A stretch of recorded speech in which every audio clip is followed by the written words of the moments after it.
Below the Bar podcast is not meant to be taken as legal advice. It is purely used for entertainment purposes. Corbin and I are not attorneys. In fact, we haven't even graduated law school yet. We don't even know if we're going to graduate. We don't even know if we're going to graduate. That's scary.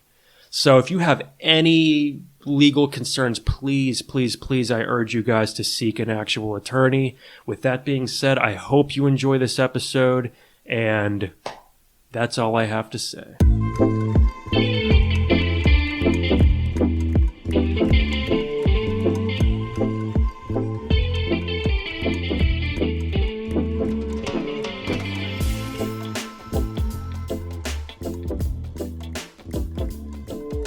Hey everyone, welcome back to Below the Bar podcast. My name is Drew, and with me as always is... Corbin. How's it going, guys? Yeah, we got a good one for you today. This actually is our first request from a fan of ours over Instagram. This is More v. El Paso Chamber of Commerce. It's a Texas case. It is a tort law case, and it is a doozy. Yeah, and this was sent in by Julia, just somebody that followed us. Like we said, we're always willing to take cases and read them and make sure we can find humor in them anyway. But she sent this in to us. She said she thought it was really funny, and we told her we would get to it when we could, so we finally are able to do this case, and yeah, it's crazy. Yeah, so thank you, Julia. I hope you enjoy this episode, and everybody else, I also obviously hope you guys do too. But yeah, we're actually recording this one on a different day than we typically do, because usually we do Saturdays, but we didn't want to do another episode so soon with just Drew. Yesterday, because I suck. Yeah, I mean, you just weren't very good by yourself. I add a lot to the show, but yeah, I mean, it's true. It's true. Yeah, I went home and wept after that. Yeah, I bet it's terrifying. But yeah, basically, I woke up yesterday and all of a sudden there was snow everywhere, and my car just could not get to where we record. So. And I was, I told him, you better get here. All right? Yeah. Dude, figure it out. Figure it out, man. Walk. I don't know what to tell you. But I made it. Just a day late. Yeah, just a day late. It's okay. I've been here the whole time waiting. But, real quick, I don't know. I want to just, have you watched the documentary on the Night Stalker that just came out on Netflix? No, what I've heard is really good. Yeah.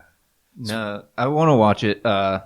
My girlfriend and I are really just we're watching random things as we go, but right now we're just really on like a reality TV, like dating show kick for some reason. Love dirtbag reality it's just TV. Bad TV, but we love it. So we actually just started Are You the One yesterday. So, okay, what's that? It's basically this dating show where there's 10 guys, 10 girls. Each of them is a perfect match for each other, or for one of the other people in the house. And they do challenges, and the whole thing is they do like ceremonies where everybody picks who they think is their perfect match, and they have to have all 10 couples right, or else they lose, and they have 10 chances, and if they ever get it right, they split $1 million between everybody. Be nice. Man, yeah. If I wasn't married, I would sign up for that. Right. Could use $1 million. Who couldn't? Yeah. Oh, but this Night Stalker, the one thing, and I don't know why this bothered me so much, but there was this woman who was talking about how her encounter with Richard Ramirez, the original Night Stalker, and she was like, hey, I saw this man, and he had the pentagram tattooed on his hand, and the devil was in it, and the devil, like the devil, with the horns. She kept like somebody out there was we all know the devil. Oh, I thought you meant Danny Devil down at the deli. Like, no, the actual devil. The devil, yeah. Yes, I mean, it was good, though. I recommend watching that. I'll have to check out, was it Are You the One? Are You the One? I'll Yeah. have to check that out, yeah. I love that stuff. But, all right, so we'll get into the case here. I know you guys are probably like, get on with it. So, this is More v. El Paso Chamber of Commerce. It's another torts case. This one deals with assault. Yeah, this case was strange. So I guess we should probably just kind of tell what happened, and then we'll go through and break everything down. I don't know what way you think would work best for this case. I think that's fine. Yeah, we can go through the facts here. Yeah. So basically, the El Paso Chamber of Commerce every year had this rodeo and a livestock show, and they always tried to get people from around El Paso to dress up in Western and make sure they went to the rodeo and everything like that. But they did this by they would hire ropers to basically go around, and anybody that they would see that wasn't wearing Western gear, they would rope them, take them back to wherever. I forget exactly where it's at, but they had corrals that they would put people in. They also had an electrified hot seat, which didn't shock very hard, They bought I it guess. from Spencer's. That Yeah. sounds like Yeah. They went to their local Hot Topic. bought their electric hot seat. But they would just rope people and then take them back and put them on this chair and shock them. And it says they weren't like serious shocks or anything like that. But they would electrify people until they either bought tickets to the rodeo or a neckerchief.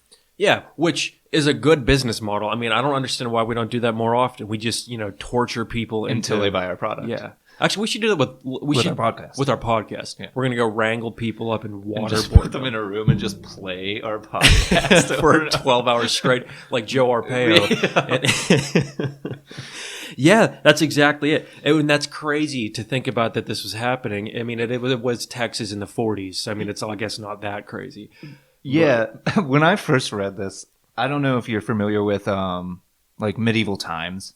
The restaurant? It's like, Or like the actual time period? no, there's like a restaurant, but there was also like you could go to medieval times and there would be like jousting and stuff like that. Yeah, like, okay, yeah, just to yeah, like yeah. watch it, but people would be all like dressed up and stuff. And like you'd have that. to eat a turkey leg with your bare hands. Yeah, just like while you watch people joust.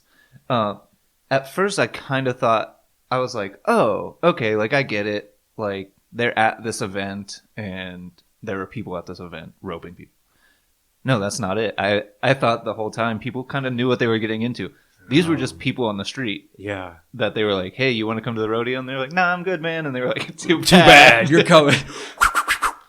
Yeah, so I was really confused. I was like, people, they're being a little bit ridiculous. They're at this event.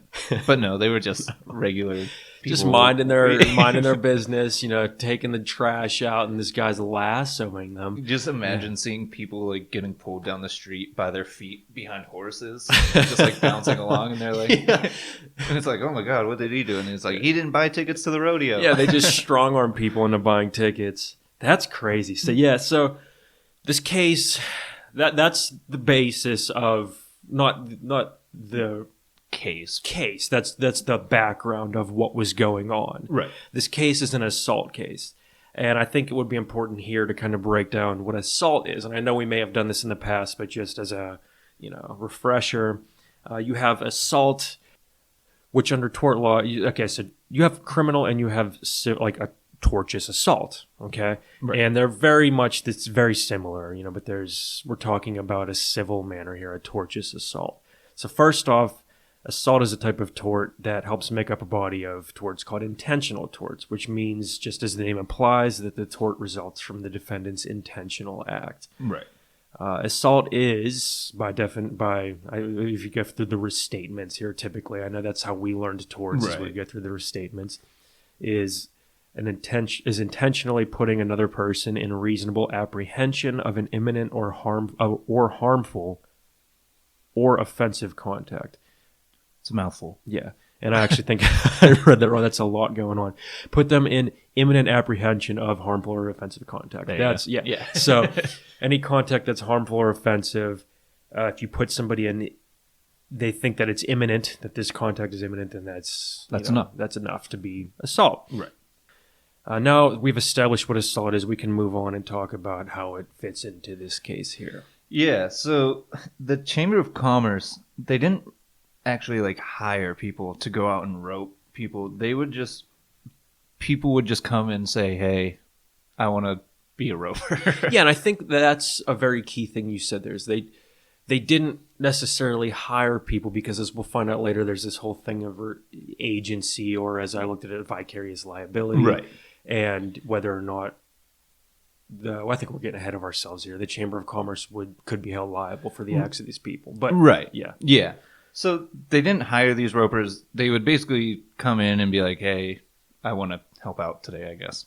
So this guy, Claude Weaver, he joined in for about a day and a half. He would rope people, bring them in. One day, Claude and two of his friends were roping people, and they approached Moore and her mother, and they started yelling, let's get that girl and let's get that one." Which, that's good, man. That's terrifying. Just go on, get her. yeah. But Oh, so the two women ran away. yeah. Understandable. Yeah. I'd probably run away if people were trying to. Sure, with lassos. Yeah. But they chased them. They chased after these women. And when they were getting ready to leave, Moore, who's the plaintiff, she went to push a door open and her hand went straight through the glass. Oh. And so she had severe cuts, and she ended up suing the Chamber of Commerce for assault.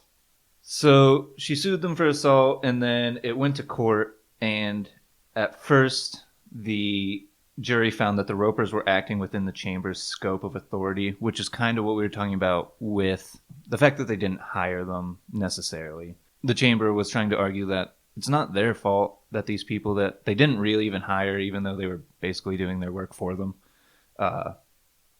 made this woman cut her hand open. But they also found that Moore was negligent as well, and so they ruled that because she was also negligent, there is contributory negligence, which barred any recovery for Moore in this case. Right. She took nothing. Right. She didn't get anything. At trial. At the trial level. Right, yeah. So, obviously, she ends up appealing the case, and we go from there. Yeah, that's exactly it. Yeah, so obviously she appeals because that's ridiculous. And the appellate court determines that the trial court did in fact err when they ruled for the defendant, or I guess saying that there was no recovery for the plaintiff. They reasoned that the trial court improperly looked at this as a negligence issue. This is therefore saying that she was contributorily negligent in barring her recovery. Right. Yeah. So this was not a negligence issue. They decided this instead was an intentional tort, and here this is an assault, or the intent to put the plaintiff in imminent apprehension of harmful or offensive contact. So Weaver had gone down and applied for the job of human rodeo associate. I'm not entirely sure what position you would be, applying for, but he applied to this guy named Shorty, which is... That's a cool name. Cool name. Yeah. Actually, I have an interview for rodeo assistant. Yeah, radio assistant. Radio assistant. With Shorty. Sorry, guys, Shorty. I got 4 hours of sleep. Corbin's legally dead right now. So Shorty instructed that the people who were so employed as these rodeo associates were to go out and wrangle citizens who were not wearing Western attire, as we've already established. So ultimately the Chamber of Commerce of El Paso, was deemed to be liable for Claude Weaver's acts because the Chamber had set up and maintained these corrals. The Chamber had representatives supervising the corrals and told those that were operating the corrals to lasso up and bring in those who were non-compliant with this Western attire dress code. I love it. Yeah. It's a very Texas thing. So everyone acting on behalf of these corrals was doing so in a manner that carried out the Chamber's goals. Therefore, there was this thing called agency that was established, or these people were agents of the Chamber of Commerce. Right. So while this is not express agency, judging off of the facts that we just talked about, you can imply agency here. Yep. This is what's called, again, vicarious liability, or if you want to be real pretentious, you can say respondeat superior, which, That's what I say, just to, again, I don't. Yeah, you probably drink with your pinky out. Anytime I'm in a public space, Yeah. I immediately say, just so you guys know, I'm in law school. Yeah. That's a prerequisite. That's it. When you meet anyone. Hi, Corbin. I go to law school. Yeah. I will be a lawyer someday. So, yeah. have a good day. Bow down to me now. Yeah. But yeah, those are the type of people that use the long term. Give respondeat superior. So basically what this means is that a principal, or here the Chamber of Commerce, is liable for the actions of their agents, or these people maintaining the corrals, when the agent commits a tortious wrong while acting within the scope of their employment. So because they were carrying out the goals of the Chamber in lassoing people and torturing them until they purchased tickets or Western attire, they were acting within the scope of their quote-unquote employment. Right. I think it would be really cool for companies if they could just tell their employees to go commit crimes and then just be like, it wasn't me. Yeah. The company didn't do it. He did. Yeah, I feel like they kind of, there's a lot of dirtbag corporations. Well, yeah. But Typically, vicarious liability refers to negligence and non-intentional torts. However, when the agent's intentional tort is required by the employment or is foreseeable, then the principal can in fact be held liable for the acts of the agent, just as they were here. Right. So, yeah, long short, people, they were also riding around in wagons. I don't know if we said that, but that was, we didn't say I that, found but that they to be were kind of funny. Yeah, like this was really, they went all out. Yeah, and I guess, like, if that's your thing, that's cool. If you really like rodeos, that's great. But just leave the people walking down the street alone. Just lasso them up. Have you ever chased anyone like that? With a lasso, or just like in general? I don't think so. I don't think I've ever chased anyone attempting to like take them hostage in any sort of way. Yeah, just checking. Back, I worked at Taco Bell for a little bit, and they would have me stand outside. It was right next to a Walmart, so they would basically have me stand outside of Walmart and be like, "Hey, there's a Taco Bell right there." And if people said they were good, I would just throw them in the trunk of my car, drive them through the drive-through, and use their card and then give it to them. What you could have done was put chloroform on a tortilla and just like smothered them with it. That would have been equally as effective, I think. But basically, I just forced them to buy buy tacos. I like it. Taco Bell. That's good on you, Taco Bell. T-Bell. Diarrhea. I feel like I need to hostages. say that I'm joking. I don't really want Taco Bell to. Yeah, Taco Bell did not. That was a joke. Taco Bell is, I'm sure, a great company, and we love you, even though I haven't eaten Taco Bell in probably a decade. It'll be like, Taco Bell takes Corbin to court. So there was one time where that was probably like, 15 years ago now. Uh-huh. I lived with my girlfriend at the time, and we had, in back of our apartment, we had these like, we call them the pines. There was like all these pine trees, and it was dark, right? So I used to smoke cigarettes, so I thankfully had quit many, many, many years ago, and I will never go back. But I did at that time, and it was night. She was at work, and I was back in the pines smoking a cigarette.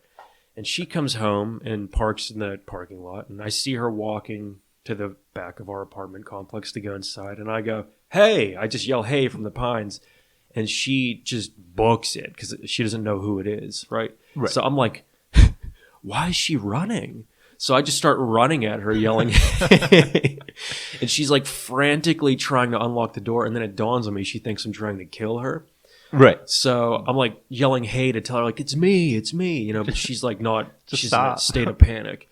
So she's like, she finally gets the door unlocked and she runs up, and then like I run in after her, and I'm like chasing her, my own girlfriend, through the halls of our apartment, and we finally get to the apartment itself, and she's like looking for me when I get in there.